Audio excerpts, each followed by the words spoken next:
Gentlemen, we can rebuild him. We have the technology. We have the capability to make the world's first bionic man.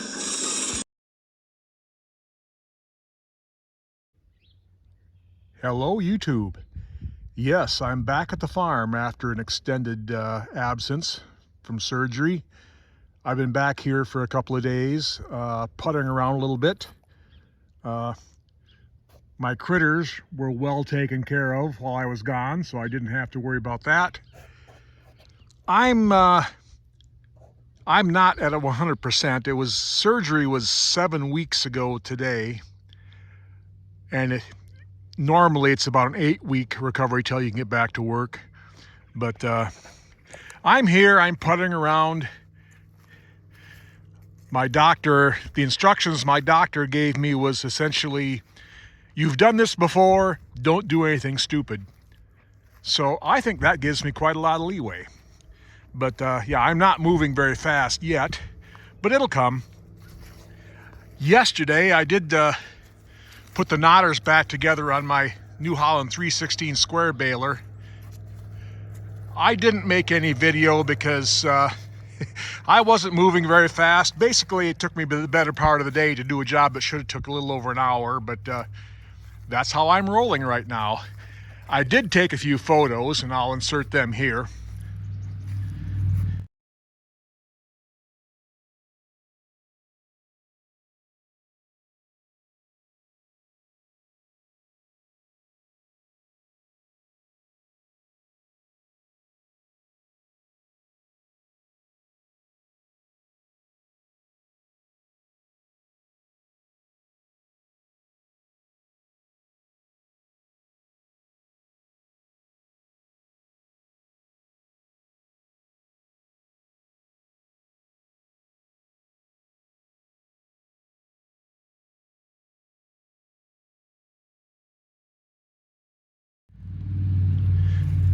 It wasn't complicated. Since I'd had the knotter frames rebuilt before surgery, basically all I had to do was slide everything back on the shaft in the proper order, and the owner's manual had a diagram with all the correct measurements, so not complicated at all. What I'm going to try and accomplish today is do a little work on my Vermeer 605L big round baler. One thing I want to do before hay season is change all the pickup teeth. I think they need to be changed. They're the originals. The baler's 26 years old now, and the last few years it's been once the bale starts to get almost full, it's kicking some hay out behind it, and I think that's because the rubber on the teeth are wore out. I did pick up the new teeth the other day. I got some genuine Vermeer. I think they might be better quality than the aftermarket, and the fact is they're really not significantly more expensive than aftermarket teeth anyway, so I picked up some new teeth.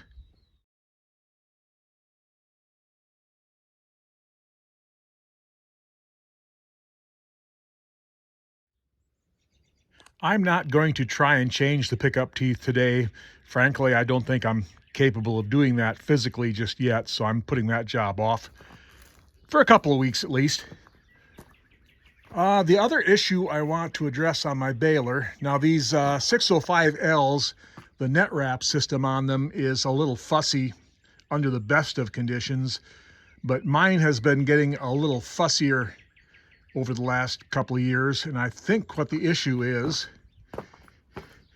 it's got these 2 rubber rolls in there, rubber rollers that apply the net wrap.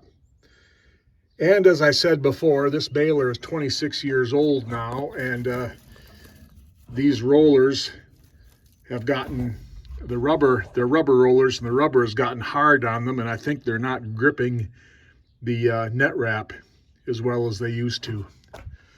So I want to try and soften the rubber on those rolls up some.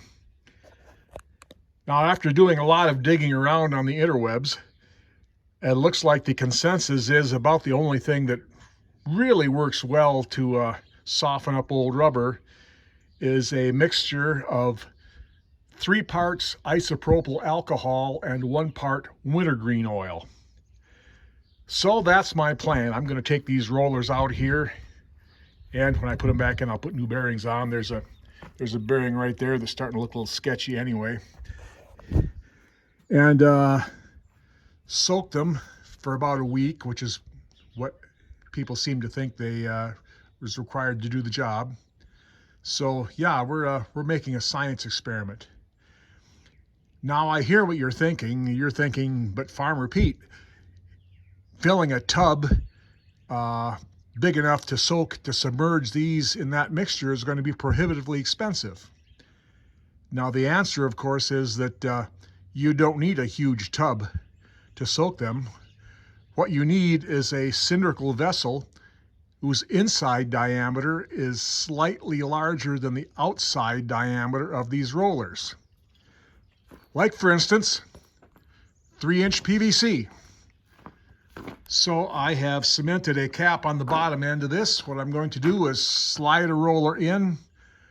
I've got enough of my ingredients to make about 1.5 gallons of concoction, which should be more than enough to fill up this PVC once the roller is inside.